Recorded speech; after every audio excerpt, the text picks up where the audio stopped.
اعوذ باللہ من الشیطان الرجیم بسم اللہ الرحمن الرحیم الحمد للہ رب العالمین صلی اللہ علی سیدنا محمد واہل بیتہ الطیبین الطاہرین اللہم صلی علی محمد وآل محمد۔ بحث کر رہے تھے ہم عقود مترتبہ یا عقود متعددہ کے حوالے سے، ٹھیک ہے جی۔ تو اس میں کل کے بحث میں ہم نے بحث کیا تھا کہ عقود متعددہ کبھی یعنی ہم دو مختلف صورتیں ہیں۔ ایک دفعہ عقود متعددہ عارضی ہوتا ہے، ایک طولی ہوتا ہے۔ عارضی کا مطلب یہ ہوتا ہے کہ ایک چیز کو اسی کو مبیع قرار دے کر، مثال کے طور پر اسی کو مثلا ایک بندہ ایک فضولی آ کر اس کو کسی دوسرے کو فروخت کرتا ہے، پھر دوسرا فضولی آ کر اسی مثلا اسے آپ کی مثال میں اسے عبد کو ایک فضولی نے اس عبد کو زید کو فروخت کیا، پھر دوسرے فضولی نے آ کر اسے عبد کو بکر کو فروخت کیا، تیسرے فضولی نے اسے عبد کو خالد کو فروخت کیا، چوتھے فضولی نے آ کر اسے عبد کو۔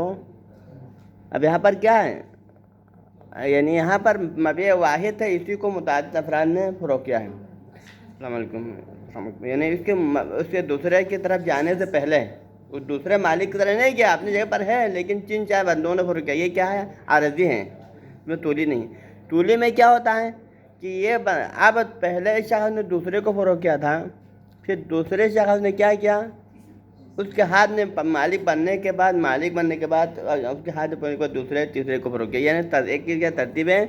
تو یہاں پر بحث ہمارا موضوع کیا ہے، وہ طولی والا ہے، عارضی والا نہیں۔ یا شخص واحد ایک ہی شخص اسی کو چند افراد کو فروخت، تھوڑا ہم بیان کیا ہے، یعنی شخص واحد کا اسی ایک شخص کو چند افراد کو فروخت کرنا مقصود، جبکہ چند افراد کے ہاتھوں میں پہنچنے کے بعد اس کو کے بعد دیگر اس کو بعض افراد نے ترتیب کے ساتھ فروخت کیا، یہ مدد ہے، ٹھیک ہے۔ اور دوسری بات یہ ہے کہ عقود نہیں ہوا عارضی میں ایک شخص، میں نے پہلے تھوڑا دیا، عارضی میں شخص واحد نے چند افراد کو فروخت کیا، شخص واحد، بائع ایک ہے، میں نے اس کو پہلے تھوڑا میں نے سوچ پایا کیا، بائع ایک ہے، مطلب آپ ولایت ہیں، بائع ہیں، فضولی ہیں۔ آپ نے پہلے جس طرح ہمارے وہاں پہ زمینوں کے بارے میں کہتے ہیں، بعض لوگ اس طرح برات کر کہتے نہیں کہتے ہیں، اس زمین کو ایک پہلے اسی شخص نے اسی زمین کو زید کو فروخت کیا تھا، کل دوسرے دن اسی نے اسی زمین کو کیا اسی بندے نے فروخت کیا، کسی اور نے فروخت نہیں کیا ہے، اسی زمین کو کسی اور کے نام فروخت کیا، اسی نے تیسرے دن آ کے اسی زمین کو کسی اور کو فروخت کیا۔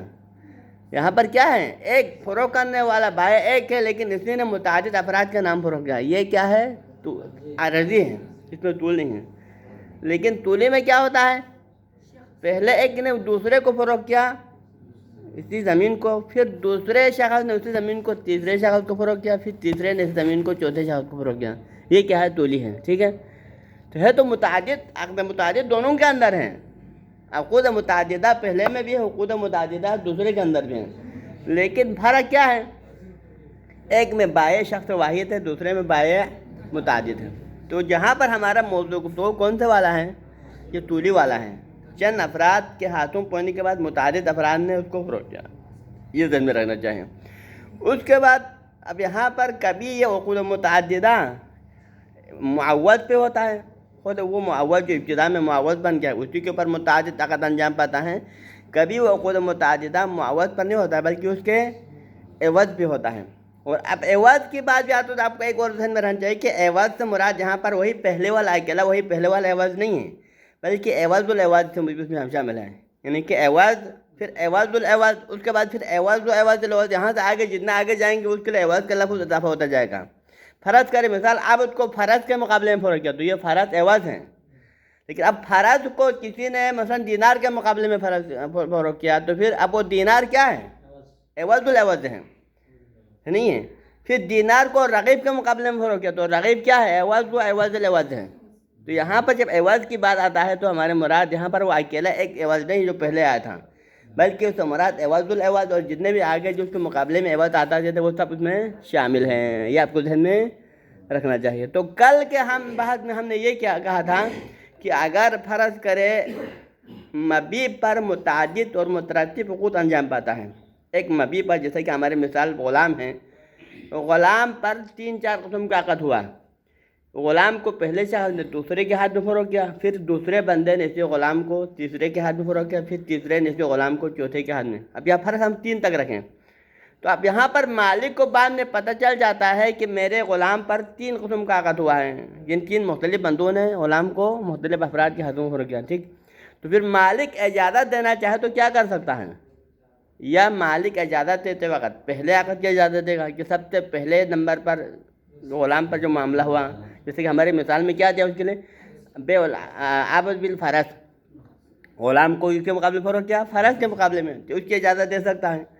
دوسرا جو ہے کبھی وہ اجازت دے گا آخر والے کے اوپر، سب سے آخر میں جو عبد کے اوپر جو عقد انجام پایا ہے اس کی اجازت بھی دے سکتا ہے. اور کبھی کیا ہوتا ہے درمیانہ والے کی اجازت دیتا ہے مالک، کہ درمیانے والا وہ عبد کے اوپر ہونے والا وہ معاملہ یا جو بے ہیں جو کہ درمیان میں ہیں، اس سے پہلے عبد پر ایک معاملہ ہوا ہے، اس کے بعد میں بھی عبد پر ایک معاملہ ہوا ہے، ان دونوں کی اجازت نہیں دیا بلکہ درمیان والے کی اجازت دے دیا. ایسا ہے جی. اسی طرح عوض کے بارے میں بھی ہو سکتا ہے کہ عوض پر معاملہ متعدد ہوا، عوض کے اوپر متعدد معاملات انجام پایا، تو ان میں سے بعض معاملات پہلے ہوتا ہے، بعض معاملات بعد میں ہوتا ہے، بعض معاملات درمیان میں ہیں. تو مالک نے درمیان والی کی اجازت دیا تو اس کے بعد درمیان والی کی اجازت دینے کے بعد اس سے پہلے ہونے والے معاملات کا حکم کیا ہے، اس کے بعد میں ہونے والے معاملات کا حکم کیا. تو ہم نے کل معوض کے بارے میں کہا تھا، معوض یعنی خود مبی کے بارے میں کیا کہا تھا کہ اگر مبی کے درمیان والے کی اجازت دینے کی صورت میں پھر یہ کیا کہتا ہے اسی عقد کے لیے بھی لزوم کا باعث بنتا ہے، ولما بعدہ، اور اس کے بعد جو جتنے بھی عقود آتا ہے اس کے لیے بھی لزوم کا سبب بن جاتا ہے، جو کسی مبی کے دین مورد میں جو کہ عبد کے اوپر انجام پایا ہے. ہاں جی، یہ کس کے مطابق ہے؟ یہ کشف والا رائے کے مطابق ہے. اگر ہم اجازت کو کاشف ماننے کی صورت میں پھر اگر مالک عقد متوسط کی اجازت دے تو پھر یہ عقد متوسط بھی لازم مانتا ہے، اور اس کے بعد والے جتنے عقود ہیں وہ سب کے سب کیا بن جاتا ہے؟ لازم بن جاتا ہے. لیکن اگر ہم اجازت کو ناقل فرض کریں کہ اجازت کاشف نہیں بلکہ اجازت کیا ہے؟ ناقل ہے، تو اس صورت میں پھر یہ کیا ہوگا؟ اس کے بعد والے عقود صحیح ہوں گے، یا یہی عقد لازم بنے گا نہیں بنے گا؟ اس کے بعد والے عقود کا لازم بننا نہ بننا یہ کس پر موقوف ہے؟ ہاں جی، یعنی نہیں، یہ کس پر موقوف ہے؟ اس بات پر موقوف ہے کہ آیا مجیز کو عقد کے دوران مالک ہونا چاہیے یا نہیں ہونا چاہیے. اس پر منحصر کہ اگر آپ مجیز کو مالک ہونا ضروری قرار دیتے اس کے بعد والے عقود جو ہے صحیح نہیں ہوں گے. اگر ایسا شرط قرار نہ دے تو بعد والے عقود بھی صحیح قرار پائے گا. یہ تو ہو گیا بعد والے عقود کے مقابلے میں. لیکن اس سے پہلے والے عقود، متوسط سے پہلے والے عقود کے کیا بنے گا؟ تو فرمایا کہ اس سے پہلے والے عقود کے لیے کیا ہو جائے گا؟ یعنی درمیانے کی اجازت عقود سابقہ کے لیے رد اور فسخ شمار ہوگا، اور عقود لاحقہ کے لیے اجازت شمار ہوگی، اور لزوم کا سبب بن جائے گی مطلقاً کب؟ اگر آپ اجازت کو کاشف مانیں. لیکن اجازت کو ناقل ماننے کے سمجھے بعد والے عقود کی صحت و عدم سقوط کی بنا عدم لزوم کی بنیاد کس بات پر قائم ہے کہ اگر اجازت عقد کے دوران مجیز کو مالک ہونا چاہے نہیں ہونا چاہیے، اس پہ بنیاد پر ہے. اگر مجیز کو مالک ہونا فرض کرنے کی صورت میں پھر بعد والے عقود جو ہے صحیح نہیں ہوں گے، وَإِلَّا بعض عقود صحیح قرار پائیں. یہ تو کیا تھا مبی پر ہونے والے عقود کا مسئلہ. اب آج کی جو بحث ہے اس میں مبی کے بعد میں بلکہ عوض کی بات ہے کہ اس جو ہے جو کہ مالک کے مال پر معاملہ ہوا اور پہلے والے معاملے میں جو عوض آتا ہے اس عوض پر متعدد عقد انجام پایا. اب وہ متعدد عقد سے مراد ایک ہی عوض پر نہیں بلکہ بعض معاملات خود اسی عوض پر ہوا تھا اور بعض معاملات اس کے عوض پر یا اس کے عوض پر ہوا تھا. ٹھیک ہے، تو پھر اس صورت میں پھر درمیانے کی اجازت دیں تو پھر اس سے پہلے والے معاملات کا کیا حکم ہے، اس کے بعد والے معاملات کا حکم کیا ہے آپ بتائیں. حاج هذا حال العقود السابقة واللاحقة على موردہ، یعنی اب تک کیا جو ہم نے کل بیان کیا تھا وہ عقود کا حکم تھا جو کہ یا تو سابقاً انجام پایا تھا یا جو بعد میں انجام پایا تھا. کس کے مورد میں؟ علی مورد المبی، مبی کے مورد میں انجام پایا تھا جو کہ خود مالک کے اصل مال پر جو کہ مبی ہے اس پر ہونے والے عقود متعددہ کا حکم ہم نے بیان کیا تھا کہ بعض والوں کے لیے یعنی اجازت لزوم کا سبب ہے، سابقہ کے لیے رد شمار ہوتا ہے عن مال المجیز. اب وَأَمَّا الْعُقُودُ الْوَاقِعَةُ عَلَى عِوَضِ مال المجیز، لیکن یہاں سے آگے ہم نے کیا کرنا ہے؟ ان عقود کا حکم بیان کرنا ہے جو خود مبی پہ انجام نہیں پایا، بلکہ عوض مال المجید، مجید کے مال کے عوض پر جو متعدد عقود انجام پایا. عوض مال المجید یعنی مجید کے مال کیا تھا؟ عبد، اور عبد کا عوض کیا ہے؟ فرض. اب فرض اس کا عوض ہے، اس کے بعد آپ فرض کو دینار کے مقابلے میں فروخت کرے تو پھر وہ بھی ایک عوض ہے. پھر دینار کو رغیب کے مقابلے میں فروخت کرے تو یہ بھی ایک عوض ہے. ان پر ہونے والے معاملات کا ہم نے حکم بیان کرنا ہے کہ کیا ہوگا. اس سے درمیانے والے کی اجازت دینے کی صورت میں سابقہ کے لیے کیا ہوگا، لاحقہ کے لیے کیا ہوگا، اس طرح بیان کرنا ہے. ہاں جی.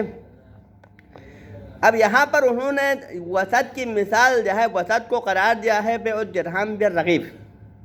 یہاں پر عوض پر ہونے والے متعدد عقود میں سے فرض کرے درمیان والا جو کہ بیع سادس ہے.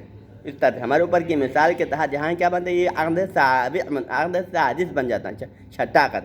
اور وہ مثال کیا ہے، بیع الدرہم بالرغیب ہے.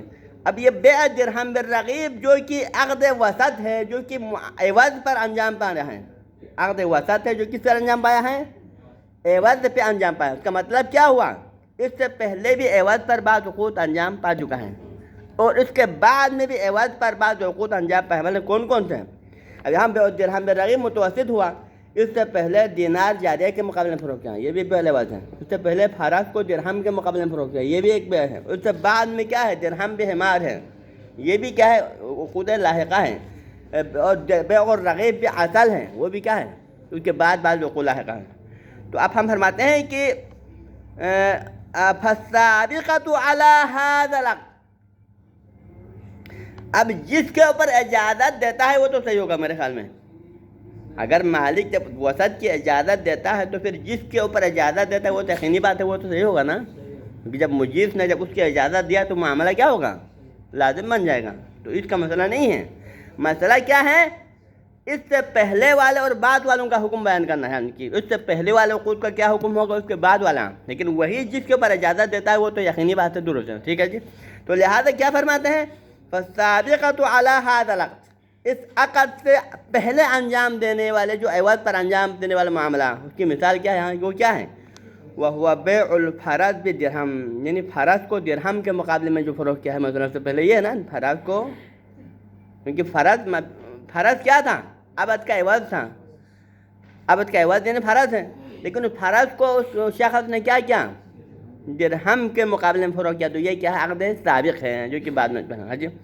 تو پھر اس کا معاملہ کیا ہوا کہ معاملہ یہاں پر اجازت مالک نے دیا تھا، کس کے اوپر اجازت دیا تھا، درہم بالرغیب کے اوپر، کہ درہم کو رغیب کے معاملے میں فروخت کرنے والے معاملے کی اجازت دیا تھا. لیکن اس سے پہلے کیا کیا ہے، فرض کو درہم کے مقابلے میں فروخت کیا ہے. تو پھر اس کا حکم کیا ہوگا. تو فرماتے ہیں کہ وَأَمَّا السَّابِقَةُ عَلَى هَذَا الْعَقْدِ وَهُوَ بِيعُ الْفَرْضِ بِالدِّرْهَمِ يَتَوَقَّفُ لُزُومُهَا، اس عقد کا لازم ہونا، اس کا صحیح ہونا موقوف ہے، کس کے اوپر موقوف ہے، علی اجازت المالک الاصلی للعوض، کہ عوض کے مالک اصلی کی اجازت پر. کہ عوض کا مالک اصلی یعنی عوض کیا ہے، فرض. کیونکہ فرض جس کی ملکیت میں پہنچا ہے اس فرض کے مالک کی اجازت پر موقوف ہے. اگر فرض کا مالک اس عقد کے اوپر اجازت دے نہیں، یہ پہلے والے مالک کی اجازت کی ضرورت سے صحیح نہیں ہوگا، بلکہ اس کی بھی اجازت کی ضرورت ہے. یہ فرض کے مالک اگر اس معاملے کی اجازت دے تو پھر وہ صحیح ہے، وإلا تو لہٰذا يتوقف لزوم، اس معاملے کے صحیح ہونا لازم موقوف ہے علی اجازت المالک الاصلی للعوض، اس عوض کے مالک اصلی جو کہ اس کے فرض کا اصل میں مالک ہے اس کی اجازت پر موقوف ہے. اور وہ عوض یہاں ہماری مثال میں کیا ہے، وہ ہوا الفرض، فرض، اس فرض کی جو ہے مالک کی اجازت کے پر موقوف ہے. یہ تو ہو گیا سابقہ کی بات جو کس سے پہلے. لاحقہ کا حکم کیا ہے، کیونکہ ہاں اجازت دیا ہے درہم اور رغیب والے کا، اس کے لاحق میں کیا ہے، درہم بھی ہمار ہے اور رغیب بھی اصل ہیں. ان دونوں کا حکم کیا ہوگا، کہ واللاحق لہ عن بیع الدینار بجاریہ، یعنی یہ لاحق شمار کیا یہاں پر، دینار بجاریہ یہ لاحق ہے. عن دینار بجاریہ یعنی کسی نے دینار کو جاریہ کے مقابلے میں فروخت کیا، یہ والا جو ہے تلزم بلزوم ھذا، وہ لازم بنے گا کس کے ذریعے سے، کہ یوں ہی مالک نے اجازت دے کر درہم اور رغیب والے معاملے کو لازم قرار دیا، تو پھر اس کے لازم ہوتے ہی اس کے جو لاحق والا ہے، لاحق والا کیا ہے، درہم بھی دینار بھی جاریہ بھی خود بخود کیا بن جائے گا، لازم بن جائے گا. اس کے لزوم کے ذریعے سے اس کے بعد والا بھی لازم بن جائے گا. ہاں جی. کیونکہ جب مالک نے پہلے والے کے معاملے کے امضاء کرنے کے بعد پھر باقی معاملات خود بخود اپنے لین میں آ جاتا ہے نا. ان کی نقل ملکیت اس کے ذریعے سے ہونے کے بعد بعد معاملہ خود بخود لین میں آ جاتا ہے، پھر وہ خود بہت صحیح ہو جاتا ہے، اس کے لزوم کے ذریعے سے بعد والا بھی لازم بن جاتا ہے۔ تلزم لزوم هذا العقد واما اجازت العقد الواقع علی العوض، لیکن اگر اجازت دے دے کون سا عقد کے اوپر، یعنی ہاں ہمارے پاس متوسط کی دو قسم ہو گیا، ایک متوسط کی مثال ہم نے دے دیا، لیکن دوسرے والا اجازت العقد الواقع علی العوض، اگر مالک اجازت دے دے اس عقد کے اوپر اجازت دے جو کہ عوض پر واقع ہوا ہے، یہاں اس سے مراد کون سا عوض والا ہے؟ ای بیع الدرہم برغیب، بیع الدرہم برغیب، یعنی درہم کو رغیب کے مقابلے میں فروخت کرنے والے معاملے کی اجازت ہے۔ مالک نے کیا کیا؟ درہم کو رغیب کے معاملے میں فروخت کرنے والے معاملے کی اجازت دے دیا، تو پھر یہ کیا ہوگا، اس کا نتیجہ کیا ہوگا پھر؟ فَهِيَ مُلْزِمَةٌ لِلْعُقُودِ السَّابِقَةِ عَلَيْهِ، دوسرے میں پھر یہ کیا ہے، ملزم لزوم کا سبب بن جائے گا کن عقود کے لیے؟ کہ درہم برغیب سے پہلے والا ان عقود کے لیے بھی صحت کا لزوم سبب بن جائے گا جو کہ ہاں جی اب اس سے پہلے والا کیا ہے، یعنی بیع الدرہم برغیب، اس کے اوپر مالک نے اجازت دیا، تو اس سے پہلے کون کون سے عقود ہیں؟ اس سے پہلے بعض عقود مبیع پر انجام پایا ہے، بعض عقود ثمن پہ انجام پایا ہے۔ مبیع پر کیا انجام پایا؟ اس سے پہلے بیع العبد بالفرض، عبد کو فرض کے مقابلے میں فروخت کیا، یہ کون سا معاملہ ہے؟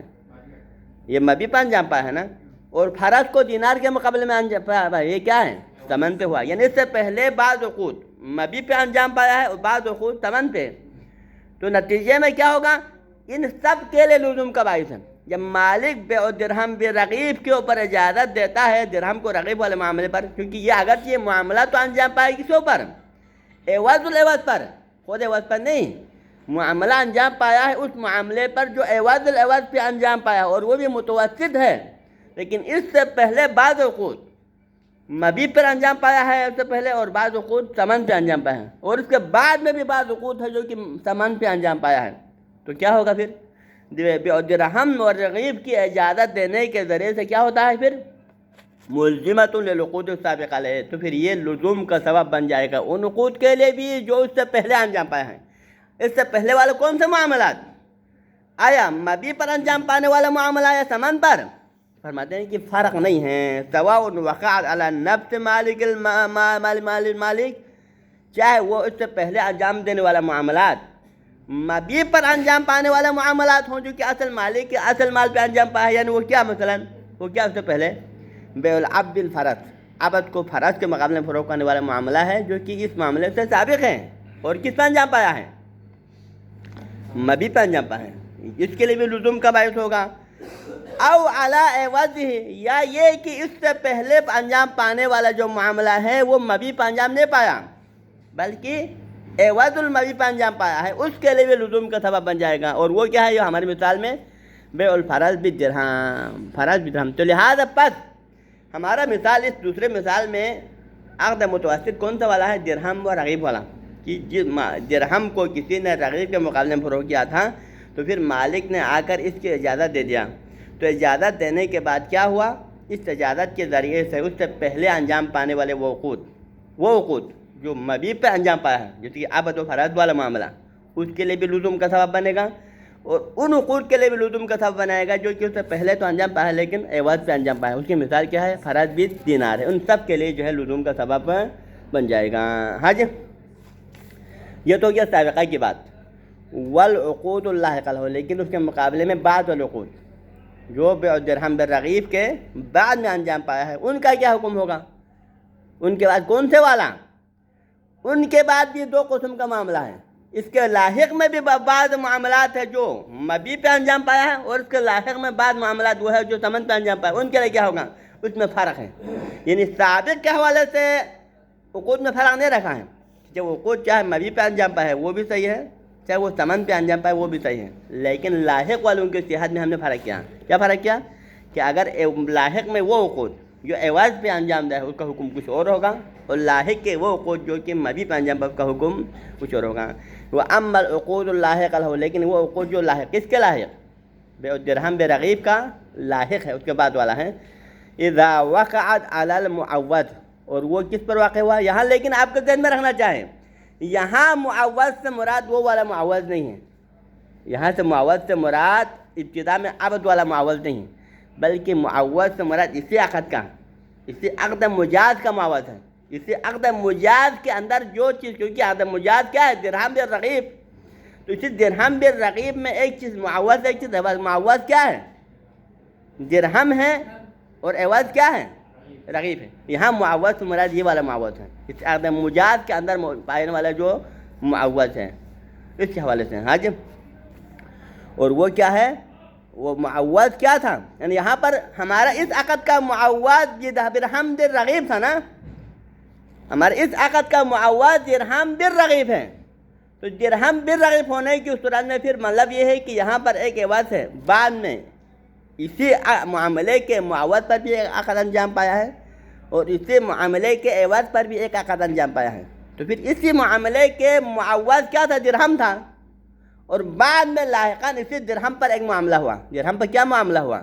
درہم کو حمار کے مقابلے میں فروخت کیا، تو درہم کو حمار کے مقابلے میں کیا، تو وہ درہم جو پہلے عقد مجاز کے اندر معوض واقع ہوا تھا نا، اس کو بعد میں کسی نے حمار کے مقابلے میں فروخت کیا، تو پھر یہ کیا ہے؟ وہ عقد ہے جو لاحق میں بھی ہے اور معوض میں بھی انجام پایا ہے۔ ہاں جی، تو لہذا وللعقود اللاحقہ کا اشارہ کس کی طرح ہے؟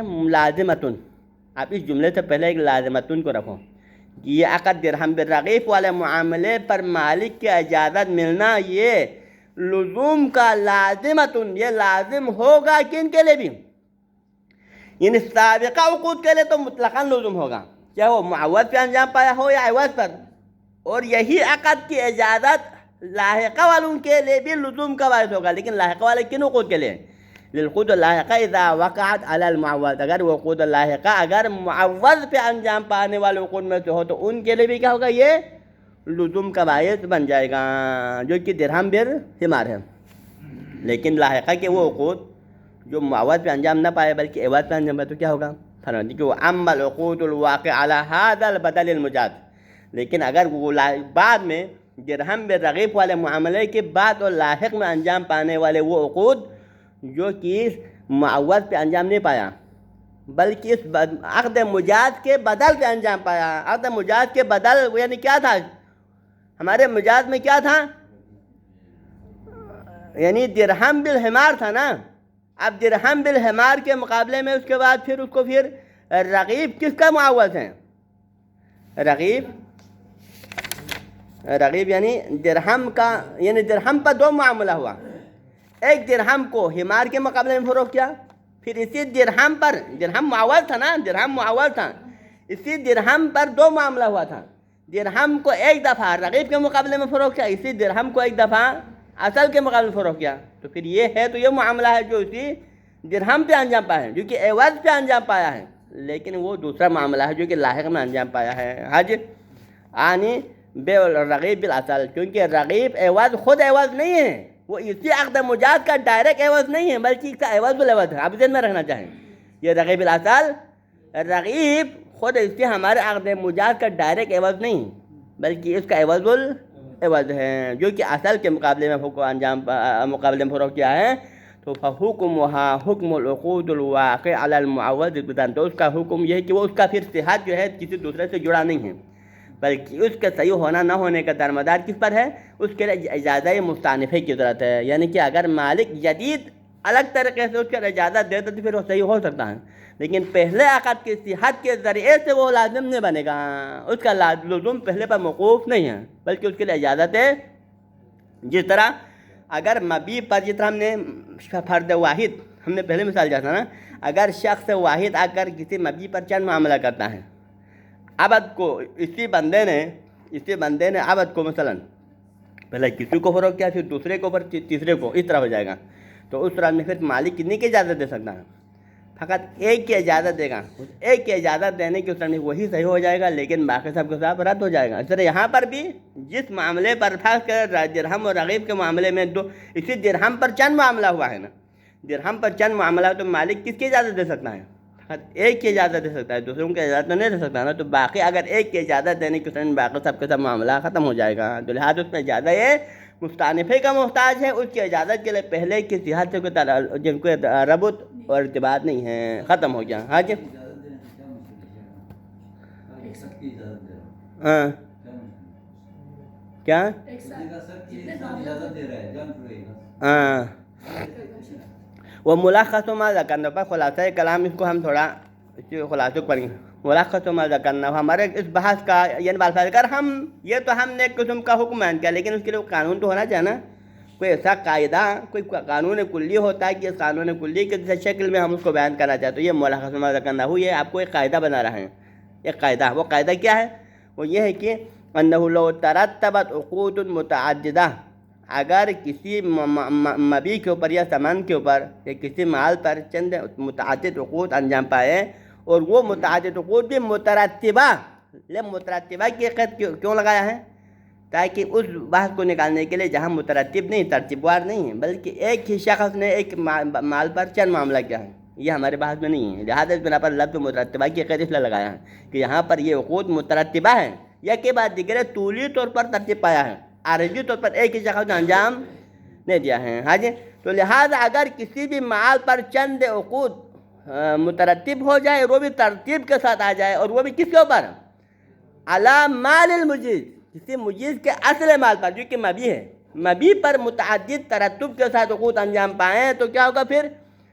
فَإِنْ وَقَعَتْ مِنْ أَشْخَاصٍ مُتَعَدِّدَةٍ، اگر وہ عقود فقط ایک شخص واحد سے انجام نہ پائے بلکہ متعدد اشخاص کے ذریعے سے انجام پائے، یعنی کہ ایک معاملہ زید نے کیا، زید نے بکر کو فروخت کیا، بکر نے عمر کو، عمر نے خالد کو، اس طرح، تو اس طرح میں کیا ہوگا پھر؟ اگر ایسے عقود متعدد انجام پانے کی صورت میں اس کا حکم کیا ہوگا؟ حکم یہ ہوگا کہ کان اجازت وسط منہا، کہ اگر مالک اصلی کو بعد میں پتہ چلنے کے بعد اس نے کیا کیا، اس نے درمیانے کی، عقود متعدد تھا، بعض عقود پہلے، بعض درمیان میں، بعض میں آخر میں، تو مالک اصلی کے علم میں آنے کے بعد اس نے اجازت کس کی دیا؟ وسط کی اجازت دیا، درمیان والے کی اجازت دیا، تو پھر مالک کا درمیان والے کی اجازت دینا یہ کیا ہوگا پھر؟ فسخا لما قبلہ، مالک کی اجازت اس سے سابقہ عقود کے لیے کیا شمار ہوگا؟ فسخ کا باعث بنے گا، یعنی بالفاظ اس کا مطلب کہ پہلے جتنے بھی عقود انجام پائے تھے وہ سب کے ساتھ باطل تھا۔ ہاں جی، وَإِجَازَةٌ لِمَا بَعْدَهُ، اور یہی مالک کی درمیان والے کی اجازت کیا بنے گا؟ اس کے بعد لاحق والے عقود کے لیے ایک اجازت شمار ہوگا، یعنی اس کے بعد والوں کے لیے خود بخود کیا ہوگا پھر الگ سے اجازت دینے کی ضرورت ہے، بلکہ اس کے لیے یہی پہلے والا اجازت ان سب کے لیے اجازت شمار ہو جائے گی، لیکن کس قول کے تحت؟ یہ عدل کشف، اگر اجازت کو ہم کاشف فرض کریں۔ ہاں جی، وَإِنْ وَقَعَتْ مِنْ شَخْصٍ وَاحِدٍ، لیکن اگر اشخاص متعدد نہ ہو بلکہ شخص واحد آ کر ایک مال پر چند معاملہ کرنے کی صورت میں معاملہ کیا ہوگا پھر؟ انعکس الامر، یہ معاملہ کیا ہوگا پھر؟ برعکس ہو جائے گا کہ ایک معاملہ انجام پانے سے باقی سارے معاملات کے لیے فسخ شمار ہو جاتے ہیں، پھر وہ اجازت شمار نہیں ہوتا۔ اس کی اجازت دینے کے بعد پہلے والوں کے لیے کیا ہوگا؟ باقی سب کے لیے رد شمار ہوگا۔ ماقبل کے لیے پہلے والوں کے لیے کیا ہوگا؟ یعنی پہلے والوں کے لیے فسخ شمار، ماں بعد والوں کے لیے اجازت شمار ہو جائے گا۔ ہاں جی، نہیں فسخا لما قبل ہو، پہلے کیا کیا ماقبل کے لیے نا، یہاں پر اس کی اجازت ماقبل والوں کے لیے۔ انعکس کا معنی کیا ہے؟ اشخاص متعددہ ہو جانے کی صورت میں فسخا لما قبل ہو، اجازت لما بعد ہو، اب اس کا انعکس کیا کرے؟ عکس کرے تو پھر اجازت لما قبل ہو و فسخا لما بعد ہو جائے گا، اس طرح ہو جائے گا، یہ مراد ہے۔ ٹھیک ہے جی، یہاں رکھ لیں۔ وصلی اللہ علی سیدنا محمد وعلی بیتہ الطیبین الطاہرین۔